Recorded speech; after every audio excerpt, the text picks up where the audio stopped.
साहब। एक था राजा। राजा जी लकदक कपड़े पहनकर यूं तो हजारों रुपए खर्च करते रहते थे, पर दान के वक्त उनकी मुट्ठी बंद हो जाती थी। राजसभा में एक से एक नामी लोग आते रहते थे, लेकिन गरीब, दुखी, विद्वान, सज्जन इनमें से कोई भी नहीं आता था, क्योंकि वहां पर उनका बिल्कुल सत्कार नहीं होता था। एक बार उस देश में अकाल पड़ गया। पूर्वी सीमा के लोग भूखे प्यासे मरने लगे। राजा के पास खबर आई। वे बोले, यह तो भगवान की मार है, इसमें मेरा कोई हाथ नहीं है। लोगों ने कहा, महाराज, राज भंडार से हमारी सहायता करने की कृपा करें, जिससे हम लोग दूसरे देशों से अनाज खरीदकर अपनी जान बचा सकें। तो राजा ने कहा, आज तुम लोग अकाल से पीड़ित हो, कल पता चलेगा कहीं भूकंप आया है, परसों सुनूंगा कहीं के लोग बड़े गरीब हैं, 2 वक्त की रोटी नहीं जुटती। इस तरह सभी की सहायता करते करते जब राज भंडार खत्म हो जाएगा, तब खुद मैं ही दिवालिया हो जाऊंगा। यह सुनकर सभी निराश होकर लौट गए। इधर अकाल का प्रकोप फैलता ही जा रहा था। न जाने रोज कितने ही लोग भूख से मरने लगे। लोग फिर राजा के पास पहुंचे। उन्होंने राजसभा में गुहार लगाई, दुहाई महाराज, आपसे ज्यादा कुछ नहीं चाहते, सिर्फ 10,000 रुपए हमें दे दें तो हम आधा पेट खाकर भी जिंदा रह जाएंगे। राजा ने कहा, 10,000 रुपए भी क्या तुम्हें बहुत कम लग रहे हैं? और उतने कष्ट से जीवित रहकर लाभ ही क्या है?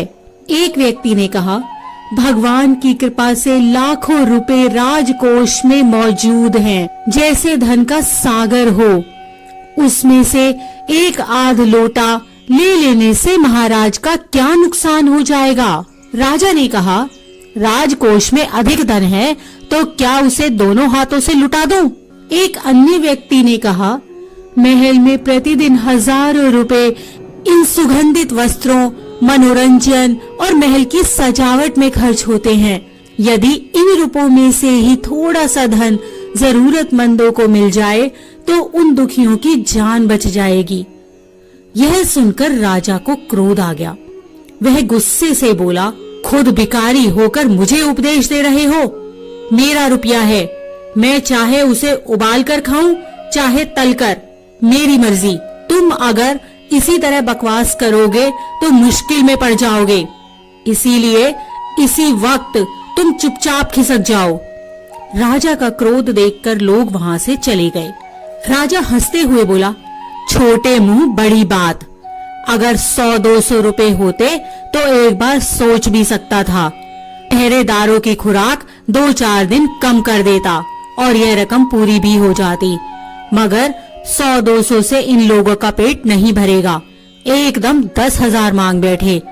छोटे लोगों के कारण नाक में दम हो गया है। यह सुनकर वहां उपस्थित लोग हाँ हूँ कहकर रह गए, मगर मन ही मन उन्होंने भी सोचा, राजा ने यह ठीक नहीं किया। जरूरतमंदों की सहायता करना तो राजा का कर्तव्य है। 2 दिन बाद न जाने कहां से एक बूढ़ा सन्यासी राजसभा में आया।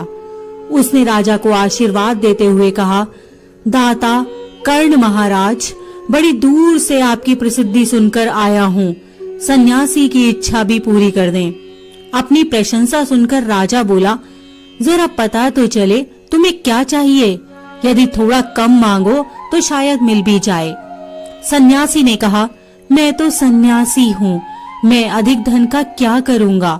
मैं राजकोष से 20 दिन तक कुछ मामूली भिक्षा प्रतिदिन लेना चाहता हूँ।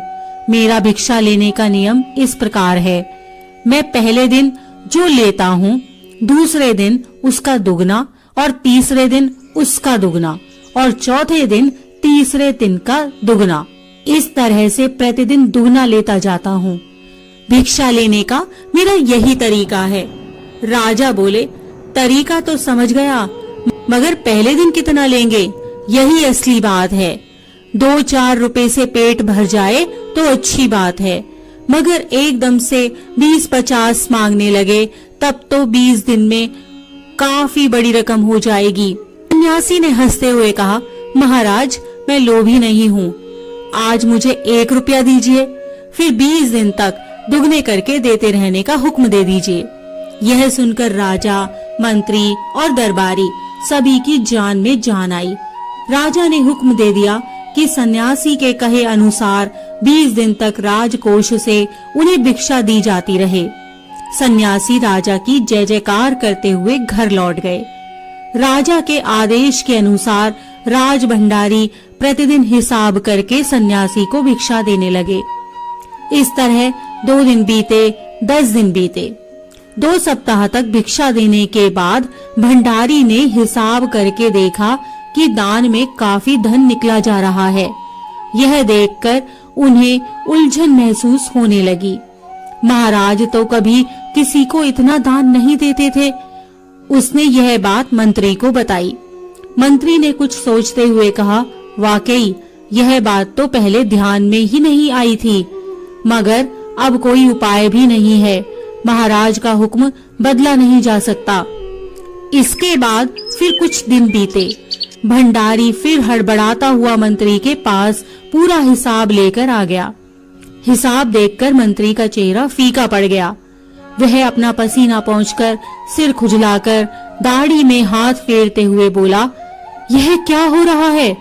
अभी से इतना धन चला गया है तो फिर 20 दिनों के अंत में कितने रुपए होंगे? भंडारी बोला, जी पूरा हिसाब तो नहीं किया है।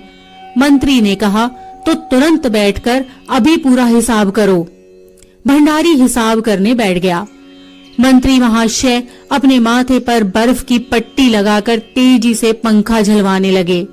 कुछ ही देर में भंडारी ने पूरा हिसाब कर लिया। मंत्री ने पूछा, कुल मिलाकर कितना हुआ? भंडारी ने हाथ जोड़कर कहा, जी 10,48,575 रुपए। मंत्री को गुस्सा आ गया और बोला, मजाक कर रहे हो?